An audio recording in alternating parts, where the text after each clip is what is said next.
आज के सत्संग में श्री हनुमान चालीसा जी की पंक्तियां जय हनुमान ज्ञान गुण सागर, जय कपीस तिहुँ लोक उजागर, रामदूत अतुलित बल धामा, अंजनी पुत्र पवन सुत नामा, इसका विवेचन किया गया।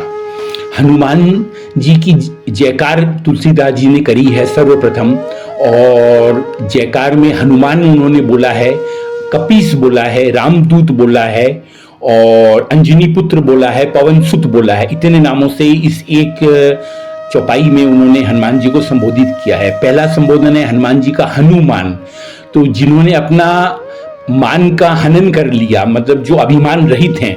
कपीस दूसरा संबोधन है, जिसका अर्थ ये है कि भी कपी जिनको वानर बोलते हैं, वानर बंदर को नहीं बोलते हैं, वो वन में रहने वाले नर होते थे पहले, जिनमें मनुष्य और वानर दोनों की मिश्रित गतिविधियां होती थी, उनका दोनों का अंश होता था उनमें, वो कपी कहलाते थे। और उन कपी के इस, तो आप देखें कि पूरे पृथ्वी में जितने भी कपी थे, जितने भी वानर थे, उन सबके जो आराध्य थे, उन सबके जो इष्ट थे, वो हनुमान जी भगवान थे।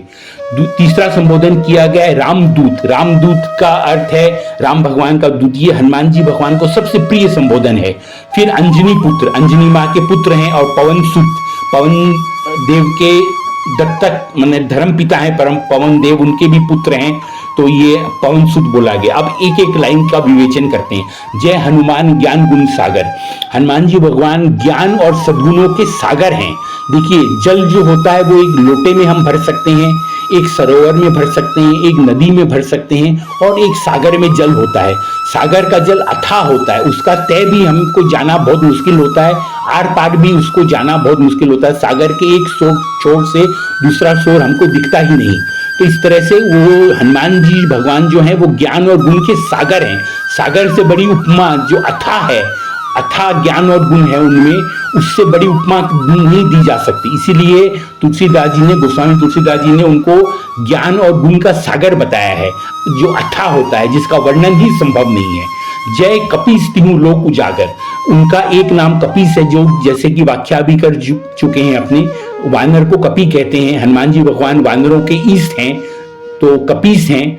और तीनों लोगों के सभी लोग, तीनों लोग का अर्थ हो गया सभी लोग, ऊपर के सब लोग, बीच के सब लोग और नीचे के पाताल समेत सभी लोग, तीनों लोगों को अपनी कीर्ति और तेज से उजागर करने वाले हैं। उन तीनों लोगों को उजागर करने वाले हनुमान जी भगवान हैं। रामदूत अतुलित बल धामा, ये रामदूत जो है, ये संबोधन हनुमान जी को सबसे प्रिय है। रामदूत बनकर वे लंका गए, सीता माता से प्रभु की वार्ता सुनाई, सीता माता को, रावण को चेतावनी दी लंका में, और वे आए। और अतुलित बल धाम, उनका बल की कोई सीमा नहीं है। देखिए, समुद्र को लांग गए वो, मगर जब उनको जामवंत जी ने उनका बल याद दिलाया, तो हनुमान जी बोले कि मैं एक चरण यहां रखता हूं, दूसरा चरण में सागर के उस पार लंका में रख दूंगा। इतना बड़ा, इतना विशाल, इतना बल उनमें है। और जब वो श्री राम कहकर उन्होंने जयघोष भरा, तो जो पर्वत पे वे खड़े थे, वो जब उछले तो वो पर्वत धस के पाताल में चला गया, इतना बल है। और उनके बल की कोई सीमा नहीं है। इसीलिए गोस्वामी जी ने लिख दिया अतुलित बल, जिनकी तुलना ही संभव नहीं है। संतों ने फिर भी व्याख्या करने की कोशिश करी है हनुमान जी भगवान के कितना बल है, तो वो कहते हैं, संत जन कहते हैं कि हजारों हाथियों में जितना बल होता है, उतना एक दिक्पाल में होता है। हजारों दिक्पाल में जितना बल होता है, उतना एक ऐरावत हाथी में होता है।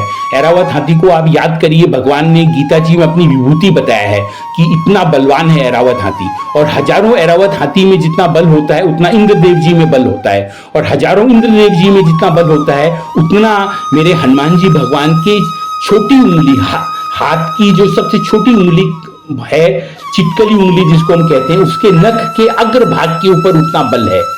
नख पे भी वो बल नहीं है, नख के अग्रभाग पे उतना बल है। तो हनुमान जी भगवान के पूरे बल की तो हम कल्पना भी नहीं कर सकते, किसी भी हालत हम कल्पना भी नहीं कर सकते। हमको अनुमान करना तो बहुत दूर की बात, हम कल्पना भी नहीं कर सकते उसका।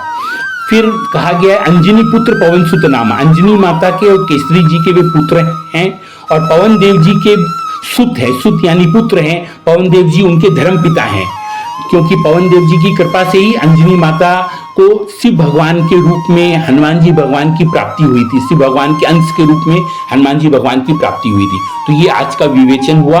अगले बार फिर 4 नई लाइन चौपाइयां लेकर हम विवेचन करेंगे। जय श्री हरि।